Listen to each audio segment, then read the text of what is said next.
nessa última semana, muita gente procurou respostas para o que aconteceu em Blumenau. Muito se tem falado sobre como prevenir que casos terríveis como esse, que nos machucam tanto, se repitam. Nos últimos dias, nós fomos ouvir especialistas em segurança, em violência, em educação, para tentar ampliar esse debate que tem raízes profundas e que precisa, sim, ser feito por toda a sociedade. A reportagem da equipe da Bruna Radke. A escola é para ser um espaço de liberdade e, sobretudo, de segurança. A escola é o lugar da convivência. O lugar da educação é o lugar do desenvolvimento dos humanos, da vida em sociedade. Então vai haver conflito. Os conflitos a que a professora Júlia se refere são aqueles do dia a dia, naturais onde há diversidade. Mas o que temos visto no ambiente escolar nos últimos anos não é exatamente o que se pode chamar de natural. O Brasil ele não era um país que vivia com esses tristes episódios, né, até pouco tempo. Um estudo realizado identificou em torno de 22 ataques desde 2002, na verdade, no país.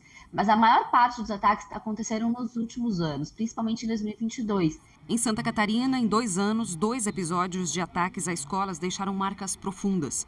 O de Saudades, no oeste do estado, que em maio de 2021 deixou 2 professoras e 3 alunos mortos. E o da semana passada, em Blumenau, em que 4 crianças tiveram as vidas interrompidas. O primeiro ponto que a gente avalia é que esses casos têm sido estimulados e potencializados por um crescimento do discurso de ódio, de uma intolerância, seja relativo a gênero, seja relativo à raça ou à religião.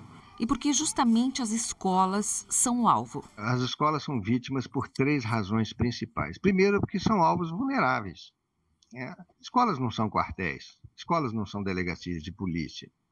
Então, são locais onde esses covardes, eles têm facilidade de acesso e eles não encontram oposição à altura da sua agressividade. Todas as vezes em que você faz um ataque a uma escola, que é um local de acolhimento, é um local democrático, é um local onde as coisas são compartilhadas, é um local de inclusão, é um local onde o aluno ele pode ter qualquer tipo de origem, eles não suportam esse tipo de igualdade. Depois de mais uma tragédia, fala-se em reforçar barreiras ao redor das escolas. Subir muro, vigilância eletrônica, são coadjuvantes, mas eu sempre digo que as câmeras são boas para a gente ver o que aconteceu depois que aconteceu.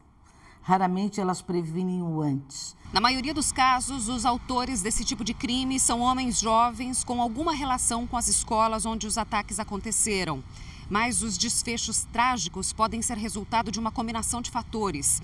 Para especialistas, é preciso olhar a raiz do problema e ela pode ter várias origens. O jovem, por si mesmo, ele não é solitário, né? Ele é gregário, ele procura grupos, ele procura amigos, ele quer sair, etc, etc. Se tem um jovem que passa o dia inteiro na internet e que não tem amigos e que não sai nunca, tem que começar a prestar atenção. As redes sociais frequentemente são onde muitos desses jovens encontram pares. Outros que pensam parecido ou que tenham ideias extremistas e criminosas.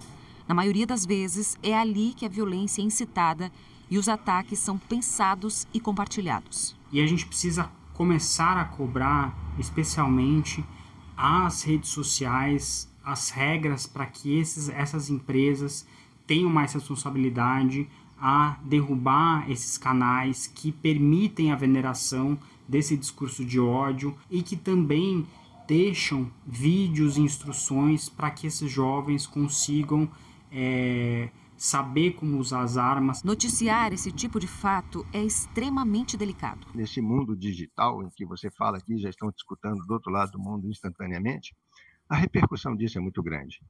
Isso impõe uma reflexão que não é censura, mas é que nós deveremos ter cuidado com esse tipo de repercussão, porque é isso que eles querem. É o palanque. Mas evitar que novos ataques aconteçam ainda depende de outras ações combinadas, que vão além dos muros da escola. É importante a gente deixar claro que não é responsabilidade só da escola, né? Esses fenômenos são fenômenos extremamente complexos, que envolvem o trabalho de muitas políticas públicas, para que, de fato, a gente não fique somente na situação de remediar.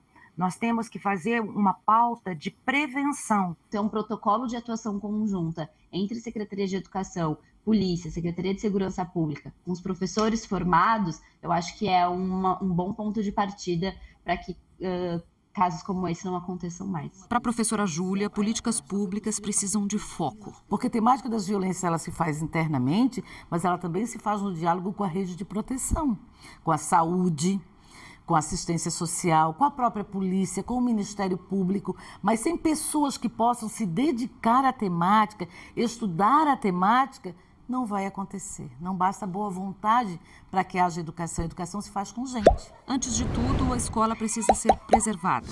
Ela é e sempre será lugar de acolhimento. É como se a escola fosse espaço qualquer. Não, a escola não é espaço qualquer. A escola é um espaço de saber e que deve e que pode ser respeitado.